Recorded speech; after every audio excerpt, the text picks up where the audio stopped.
Good morning to my dear children of Standard 6. Today we are going to start with our next chapter, lesson number 7, India during the Maurya period. Now children, today we are going to study about the Greek Emperor Alexander's invasions and the Maurya Empire. Children, do you know in the 6th century BCE, a king named Cyrus had established a vast empire in Iran. This empire extended from northwest India to Rome and to Egypt in Africa. In this century, 6th century, a king named Cyrus, what he had established? A vast empire in which area? Iran. This empire extended from northwest India to Rome and to Egypt in Africa.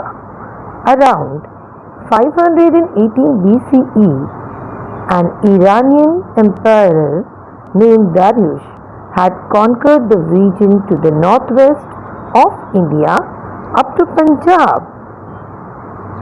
Darius is the name of the Iranian empire.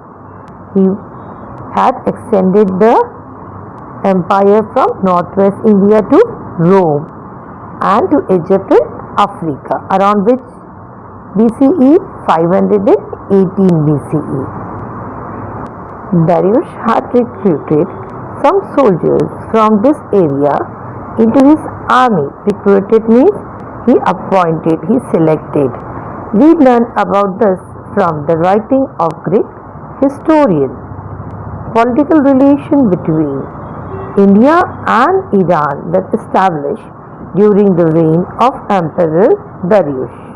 Means they were having a good political relation between India and Iran. During whose reign? Emperor Darius. This led to the greater exchange in the field of trade and art. Emperor Darius had introduced a uniform currency called daric in all parts of his empire. What was the name of the currency? Daric. This made trading easier. The capital city of Persepolis was built during his reign. Persepolis is in Iran. What is the name of the Iran king? Emperor Darius. What he has introduced? Which type of currency? A currency named daric, which was used in all part of his empire. It was used for trading purpose, means to purchase anything. Okay. So what happened in the 6th century? A king named Cyrus and established a vast empire in Iran, and he extended his empire from northwest India to Rome and to Egypt to Africa around 580 BCE. An Iranian empire named Darius had conquered the region to the northwest of India up to Punjab. Darius has recruited some soldiers from this area into his army. From where we can learn about this? From the Greek historian. Okay children. Here you can see the picture on page number 30 of your textbook.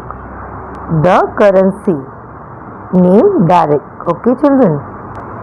The Greek Emperor Alexander's invasion. Alexander, the Greek Emperor, invaded India's northwestern frontier in 326 BCE. Who was an Alexander? The Greek Emperor. He invaded India. When did Alexander invaded India? In the year 326 BCE.